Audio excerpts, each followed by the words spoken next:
Bienvenue dans mon atelier Le Labo de Corinne, atelier de peinture sur porcelaine. Nous nous retrouvons aujourd'hui pour une nouvelle vidéo sur peindre des magnolias.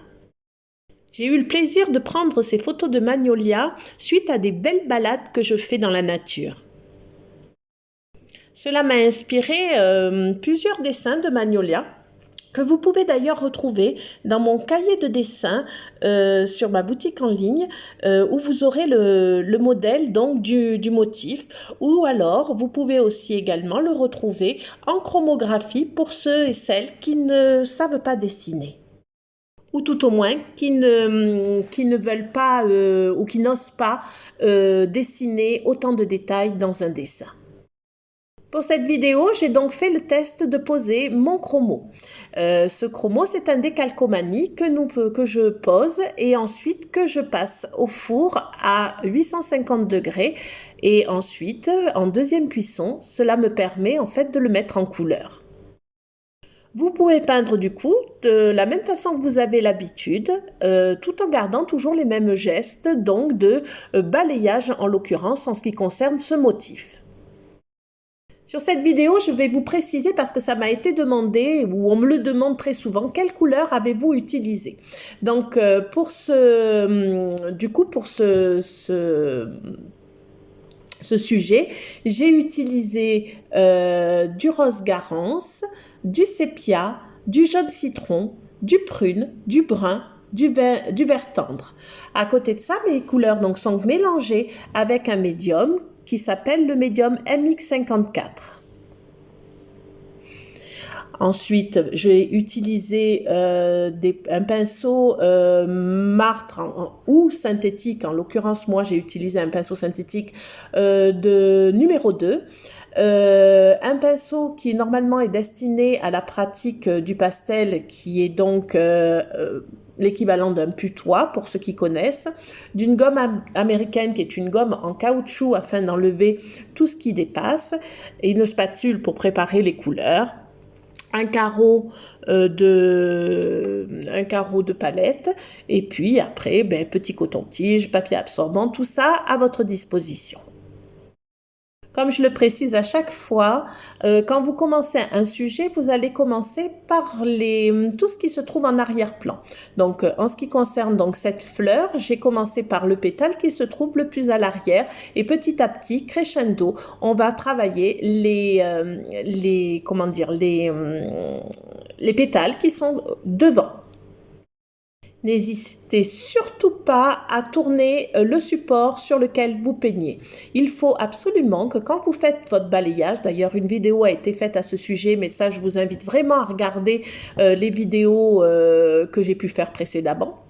Donc, vous allez donc, n'hésitez surtout pas à tourner vos supports et en même temps de tirer toujours la peinture vers vous quand vous balayez. Donc le modèle est, comme je vous l'ai dit, bien dans ce cahier de dessin que vous pouvez donc trouver dans ma boutique en ligne, qui sera donc dont le lien sera mis en barre de description. J'ai joué avec plusieurs couleurs dans chaque pétale. Donc à savoir que le rose garance c'est la couleur la plus claire des roses, et le prune c'est ce que je vais mettre donc pour donner de la valeur, pour donner de la profondeur à ma fleur. Donc très souvent le prune va se retrouver sur tout ce qui est caché à l'arrière en fait de chaque pétale qui serait au-dessus, voire dans les creux. Le jaune, quant à lui, est là pour apporter de la lumière. Donc je joue un petit peu entre le jaune citron et un petit peu de la couleur sépia. Et donc, c'est à ce moment-là que je vais utiliser ces couleurs-là pour apporter de la lumière. Alors, il n'est pas nécessaire de recouvrir, bien évidemment, avec vos couleurs, tout le pétale. Ce qui est important, c'est vraiment de centrer, par exemple, la lumière au centre, enfin, bon, bien sûr, au centre, et d'apporter après votre couleur un petit peu plus foncée, donc là, en l'occurrence, le rose Garance, et puis après, crescendo, apporter donc la couleur prune qui est plus foncée. Le brun aussi peut être vraiment marqué au niveau des creux. Ce qui est important, c'est de toujours balayer votre couleur claire vers votre couleur foncée. Donc chaque pétale représente une zone. Une zone, disons que vous allez travailler entièrement la zone. C'est-à-dire que vous n'allez pas mettre tout votre jaune partout, tout votre rose partout et après décider de balayer. Ce qui est important, c'est que vous finissiez votre zone. Donc si j'attaque par un pétale à l'arrière, à ce moment-là, je finis mon pétale à l'arrière avant de commencer celui qui est par-dessus. Vraiment, à mon sens, c'est très important de suivre cette organisation. Imaginez que votre pétale est partagé en deux parties. La partie qui va vers les creux et la partie qui va vers l'extérieur du pétale. Donc, votre balayage, en fait, vous allez scinder dans votre imaginaire votre zone en deux et vous allez donc balayer une partie vers le bas et balayer l'autre partie en tournant votre support vers le haut. Vraiment pas facile pour moi de vous expliquer ça avec des mots. C'est pour ça d'ailleurs que les vidéos sont là pour vraiment vous aider à comprendre le geste. Là, vous voyez par exemple, je suis en train de balayer la partie vers l'extérieur. Je tourne ma pièce pour pouvoir en fait travailler ensuite le creux du pétale. Alors, n'ayez pas peur d'avoir un geste plutôt ample, non pas serré. Alors quand je dis serré, c'est que je me rends compte que très souvent quand les personnes balayent, elles ont tendance à prendre leur bras et à le coller contre leur corps. Alors que si vous dégagez légèrement votre bras, vous avez un petit peu plus d'amplitude pour votre balayage. Soyez vraiment bien installé quand vous travaillez pour ne pas avoir un geste court, un geste plutôt ample. Ce n'est pas grave si vous débordez, vous avez la gomme en caoutchouc qui va vous permettre donc de bien faire vos bords.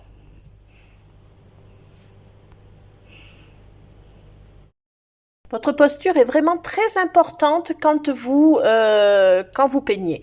Ne vous recroquevillez pas sur vous, donc j'insiste bien là-dessus, mais plutôt ouvrez-vous. Ouvrez-vous, levez le bras légèrement et puis donc, comme je vous dis, balayez avec le geste léger, votre main légère avec donc ce pinceau. Ce pinceau qui normalement est destiné à la pratique du pastel. Donc ce pinceau reste toujours sec. Hein, jamais, ne le trempez jamais dans un coin liquide ni même dans votre peinture. Il est juste là en fait pour fondre vos couleurs les unes entre elles, c'est-à-dire de la plus claire à la plus foncée, de façon très légère. Alors comme je dis très souvent et je sais que je me répète dans les vidéos, c'est pour ça que c'est pas toujours facile de refaire de nouvelles vidéos, mais ce qui est très important en fait, c'est que ce pinceau reste sec, comme un blush. Comme par exemple, si quelqu'un se maquille, par exemple, on ne va absolument pas mouiller le blush, sinon ça ferait des petits pâtés. Donc, ce qui est très important, en fait, c'est de le laisser toujours sec, de bien l'essuyer sur son papier absorbant régulièrement entre les couleurs, hein, vous l'essuyez bien, et puis à chaque fois, ben voilà, vous bluchez, vous balayez, enfin vous l'appelez comme vous voulez, mais ce qui est important en fait, c'est le résultat. Le point aussi sur lequel je voulais appuyer, c'est que n'hésitez pas à jouer avec vos couleurs. C'est pas parce qu'un magnolia, à prime abord, vous le voyez rose, qu'il doit être tout rose. Vous n'hésitez pas à jouer vraiment avec vos contrastes. N'hésitez pas, comme je vous ai mis là, j'ai utilisé du jaune, j'ai utilisé du sépia, j'ai utilisé du brun, j'ai utilisé du prune. Chose qui, à prime abord, on n'aurait peut-être pas utilisé. On aurait peut-être dû, je sais pas, à prime abord, moi je vois souvent quand les personnes vont choisir leur couleur, elles vont avoir tendance à me dire « Oh, mais moi je prends le rose clair, le rose foncé ou j'attendrai un peu, enfin voilà. Mais ce qui fait que la peinture est jolie, ce qui fait que la peinture a du caractère, voilà, c'est parce qu'en fait vous utilisez plusieurs couleurs, voire des couleurs inattendues. Donc, laissez-vous porter par les choix que vous faites, parce que vous n'êtes pas obligé de faire les mêmes choix que moi. Laissez-vous porter. Bien sûr, ce qui est important en fait, c'est que les couleurs que vous allez utiliser, que vous allez mettre sur votre palette, une fois qu'elles sont choisies, vous n'en prenez pas d'autres. Vous restez là-dessus. Ce qui est intéressant aussi, c'est de faire des petits mélanges. Parce que regardez, par exemple, là j'ai pris rose Garance, j'ai pris prune, et j'ai fait un petit entre-deux. C'est-à-dire que j'ai mis une petite pointe de prune dans mon rose Garance. Et ça me fait donc du coup une troisième couleur. Avec deux couleurs, j'en fais trois. Idem avec le jaune, j'ai mis une pointe de sépia. Ça m'a fait une sorte de petite couleur différente. Et puis vous verrez après par la suite dans cette vidéo, avec le vert, j'ai mis un petit peu de sépia dedans, ce qui m'a permis de faire encore une autre couleur. Donc, même si vous utilisez que 5 couleurs, vous verrez que finalement, vous en avez de nombreuses couleurs à votre disposition, rien qu'avec des petits mélanges. Alors, bien évidemment, vous ne pouvez pas tout mélanger. Alors, ce qui n'est pas à mélanger, et ça, je crois que vous pouvez le trouver vous pouvez trouver ça dans mon blog. Je crois que j'avais fait un article là-dessus, le blog Le Labo de Corinne, hein, donc ça, vous pouvez toujours aller voir les articles que j'ai pu faire là-dessus. Il y a des couleurs qu'on ne peut pas mélanger. Le rouge et le jaune, vous faites pas un orange. Ça, il faut le bannir. Je sais que on a envie de ça, mais on ne peut pas. Voilà, c'est tout. C'est une règle, on ne peut pas. Donc, une fois que ça c'est entendu, que le rouge et le jaune sont des couleurs qui sont difficiles à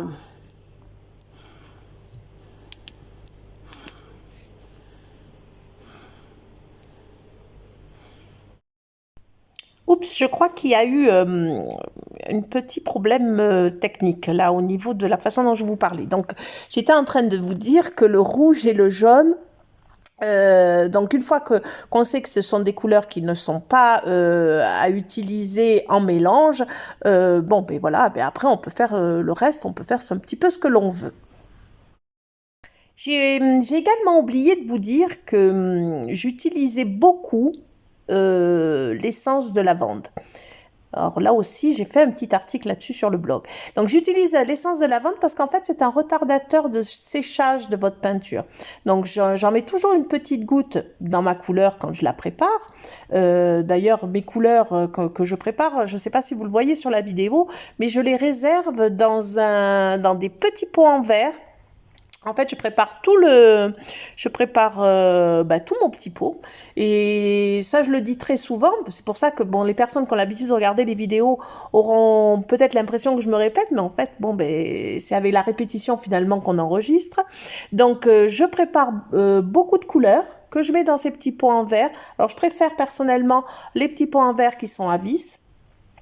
C'est plus facile, voilà, pour moi. Je marque bien le nom de la couleur qui est utilisée dessus. Et si bien que donc cette préparation est donc faite OMX 54 avec de l'essence de lavande. Bon, j'essaye de pas vous perdre là dans toutes mes explications, mais enfin bon, voilà. Donc, si bien que quand j'ai besoin d'utiliser la couleur, ben, ma couleur est déjà prête. Et elle ne sèche pas à partir du moment où votre pot est plein.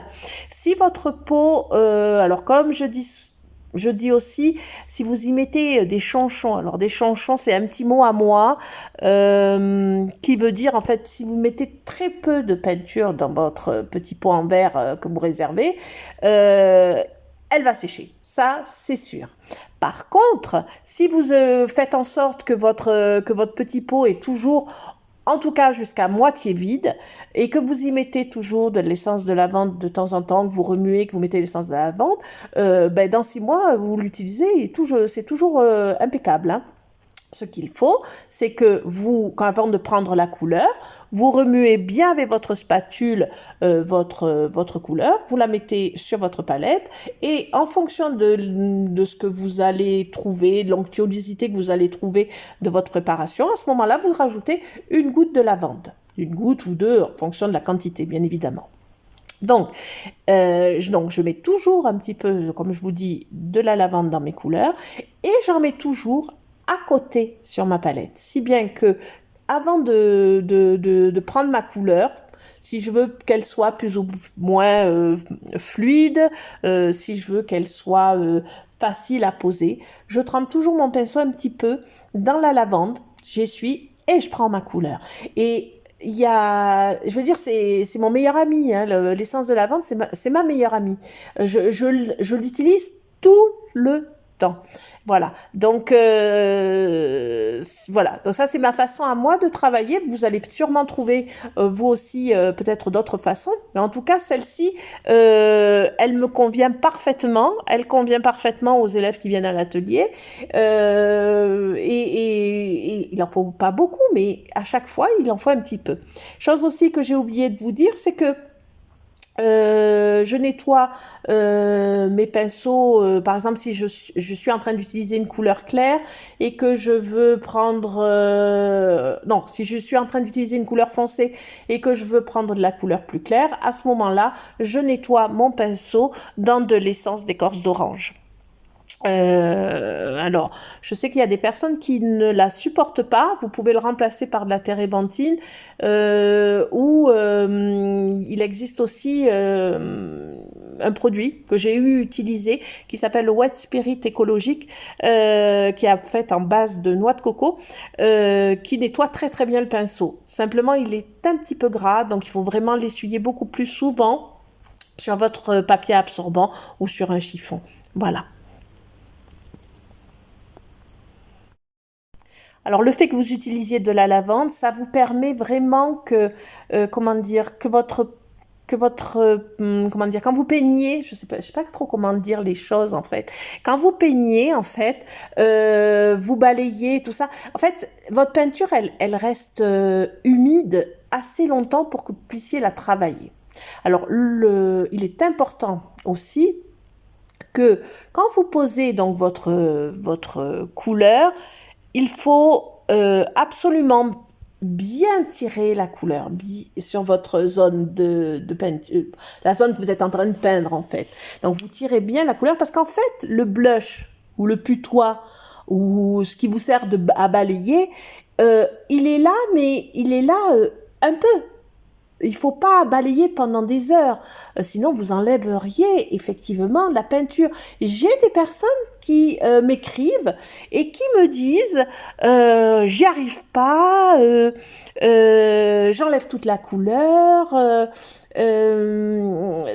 Alors ça m'ennuie un peu parce que en fait le plus important d'abord c'est la façon dont vous posez la couleur au départ. Le blush il est là juste pour vous, pour adoucir ce que vous venez de faire. Donc, c'est très important, en fait, de bien poser votre couleur, de bien la tirer. Donc, surtout la couleur de base, qui est la couleur claire. Rappelez-vous ce que je vous ai dit. On prend la couleur claire, on la pose, on tire avec le geste, un geste un peu comme le geste de la virgule, que moi j'appelle le geste de la virgule. Là aussi, encore une fois, une vidéo a été faite là sur ce sujet. Donc, en fait, c'est toujours la même chose. Vous posez votre couleur claire, vous tirez. Petit à petit, vous mettez crescendo les couleurs plus fortes et vous venez les fondre entre elles avec le fameux putois ou blush. Voilà. C'est tout simplement ça. Et à ce moment-là, si vous faites un petit balayage d'un côté de la zone et un petit balayage de l'autre côté de la zone, eh bien, il n'y a pas, ça n'arrache rien. Tout est impeccable et c'est un geste extrêmement doux, c'est un geste qui est léger, qui est à peine effleuré. Hein. Donc il faut vraiment garder ça en tête. Alors bon, je m'emballe un petit peu, j'essaye de vous expliquer tout ça en même temps que vous visionnez la manière dont j'ai fait le Magnolia, mais quoi que je fasse, n'importe quelle peinture je puisse faire, que ce soit des fleurs, des oiseaux, enfin je sais plus quelle peinture j'ai fait dernièrement, enfin j'utilise toujours cette même technique. C'est ma méthode de travail, c'est de cette manière que je fais. On va me dire, mais quelle est votre technique? Vous faites de la technique américaine, etc. Non, je ne fais pas de technique américaine. Je fais peut-être un entre-deux, je dirais, entre ce qu'on peut appeler la technique traditionnelle et la technique américaine. La technique américaine, en fait, c'est le fait d'utiliser un médium qui ne sèche pas. La technique traditionnelle, c'est d'utiliser le MX54. Et avec ma manière de faire mes gestes, effectivement, ça penche un peu vers l'américaine, mais ça reste du traditionnel. Voilà. Donc, on va l'appeler, dirons-nous, la technique de l'entre-deux. Hein, voilà. Je sais pas si ça m'amuse de vous dire ça, mais en fait, voilà. C'est comme ça. C'est cette méthode-là qui me correspond le mieux. Je calcule même pas. Hein, c'est spontané. Hein, donc, voilà. Alors, si je décortique un petit peu mon geste avec le putois, ou tout au moins ce pinceau doux que j'utilise qui est normalement destiné à la pratique du pastel, les élèves m'ont fait remarquer que j'avais un mouvement un peu rond, un peu comme s'il tournait un peu comme sur lui-même. Euh, alors, on pourrait dire comme si on allait faire des petits C, des petits C, des petits C, des petits C. Voilà un peu le mouvement, en fait. C'est rare que je l'utilise droit. Alors, là où c'est important aussi, c'est que selon la zone que vous avez à travailler, eh ben vous adaptez la grosseur de ce putois. Hein. Alors, les tout petits, j'utilise pas trop parce que souvent dans des toutes petites zones, le pinceau fait déjà bien l'affaire, le pinceau de base. Par contre, j'utilise dès qu'il y a des belles zones comme les pétales, là, voilà, j'utilise quand même suffisamment. Et si je devais faire un très très grosse pétale, je sais pas alors là, j'adapterais vraiment mon putois vraiment à la zone. Alors voilà, bon, ben donc, comment dire, oui, mais on pourrait aborder aussi le fait que, bon là, donc le magnolia, hein, vous voyez, j'avance petit à petit, je travaille donc, là j'ai utilisé, comme je vous ai dit tout à l'heure, un petit peu le vert en faisant un mélange donc de vert tendre et de sépia, toujours une petite pointe hein, de sépia pour donner un petit peu le ton que je voulais. Donc ça, voilà. Ensuite, oui, alors, vous pouvez vraiment, n'hésitez pas à me poser des questions. J'essaye dans la mesure du possible de vous répondre dans des délais assez courts. Enfin, tout dépend, en fait, si je suis en train de donner un cours ou si je peins ou si je suis... Voilà. Mais en règle générale, j'essaye de vous répondre assez rapidement. Je sais que beaucoup d'entre vous qui regardent ces vidéos donc débutent. Donc c'est pour ça que n'ayez pas peur de me poser les questions. Aucune question n'est stupide ou quoi. Enfin, hein, je veux dire, quand je peux comprendre que toutes ces questions, vous avez besoin de réponses. Donc, je fais ces vidéos vraiment pour les gens qui ont envie d'apprendre, de comprendre, de décortiquer. Voilà, ce métier m'a appris à vraiment décortiquer mes gestes. Le fait d'enseigner cette technique, ce travail-là, m'a appris à décortiquer les gestes, si bien que n'hésitez pas vraiment à me poser des questions, je vous décortiquerai comme je le fais à l'atelier avec les élèves qui viennent, enfin, qui peuvent venir, dans mon atelier ou chez qui je vais, en déplacement. Donc, n'hésitez pas à poser toutes les questions. Alors, bien évidemment, je pourrais peut-être pas répondre à toutes. Il y a peut-être des fois des questions qui me semblent auxquelles j'aurais peut-être pas de réponse. Bon, enfin bon, si je n'arrive pas à trouver réponse, ben je vous le dirai. Voilà. Mais en règle générale, les questions qui me sont posées, j'arrive vraiment à vous donner, en tout cas, un guide ou sur ce qui pourrait vous poser problème. Donc, si, bien évidemment, cette chaîne YouTube existe parce que la plupart d'entre vous se sont abonnés. Me suivent, me mettre des likes. Vous savez très bien au niveau de des algorithmes, de tout ça de YouTube. Si plus vous allez me poser des questions, plus vous allez liker, plus vous allez vous abonner et plus cette chaîne pourra perdurer dans le sens où YouTube permet en fait aux personnes de voir plus les vidéos si elles sont donc plus vues. Alors n'hésitez pas non plus à les partager. Je fais ça vraiment pour aider le maximum de personnes parce que très très souvent tout le monde n'a pas la chance d'être dans un atelier. Tout le monde n'a pas la chance d'avoir un professeur dans un club, une association. J'ai beaucoup de personnes aussi qui sont isolées, même à l'étranger. Donc vraiment, j'essaye vraiment de partager ce savoir faire avec toutes ces personnes. Ça garde le lien, ça permet de vraiment de partager une passion commune. Ou tout au moins de comment vous dire, de que vous puissiez vous aussi mettre le pied à l'étrier parce que c'est vraiment un travail, enfin comment dire, c'est même pas un travail, c'est une passion quoi. Hein.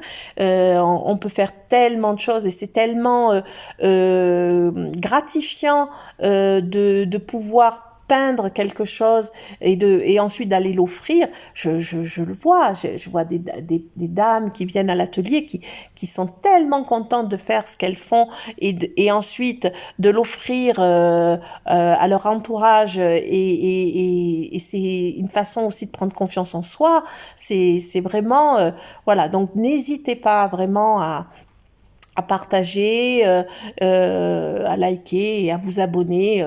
Puis en plus, ça m'encourage à persévérer parce que vous imaginez bien que tout ça, c'est beaucoup de travail et ça m'encourage vraiment à continuer et à vous transmettre tout ça. Hein. On est tous pareils. Hein. C'est que quand on fait quelque chose, on aime bien qu'il y ait du retour de l'autre côté. Donc là, pour le coup, merci à toutes les personnes qui se sont abonnées à cette chaîne et qui a pris vie au moment du confinement parce que je pensais pas du tout que j'allais que ça allait à ce point plaire. Donc merci beaucoup de me suivre dans cette aventure en tout cas. Bon, mais ça fait à peu près une trentaine de minutes que je suis en train de vous parler, donc je vais un petit peu me taire. Ça va peut-être faire du bien à tout le monde. Je vais vous mettre un petit peu de musique jusqu'au bout avec un petit peu, je vais accélérer un petit peu la vidéo pour le coup. Et donc, je vous mets un petit peu de musique et puis, bien sûr, hein, n'hésitez surtout pas à la fin ou même maintenant à appuyer sur « Je m'abonne ». C'est tout à fait gratuit et en plus, vous serez averti de toutes les vidéos qui sont mises en ligne dès que je les mets en ligne, quoi. Voilà. Donc, voilà, ça n'engage qu'à ça, en fait, à être averti du moment où je mets les vidéos en ligne. Voilà, donc j'espère que cette vidéo vous aura plu. Je vous mets tout ça en accéléré maintenant. N'oubliez pas, vous pouvez trouver le modèle dans mon cahier de dessin, ou alors vous pouvez aussi avoir le chromos pour les personnes qui sont intéressées par ce genre de produits afin d'avoir un dessin final. Voilà. Bon, mais je vous dis à très très très bientôt. Je ne sais pas encore sur quoi je vais faire la prochaine vidéo, mais en tout cas pour le moment, ce sont les magnolias. Voilà. Allez, ben, je vous dis à très vite. Au revoir.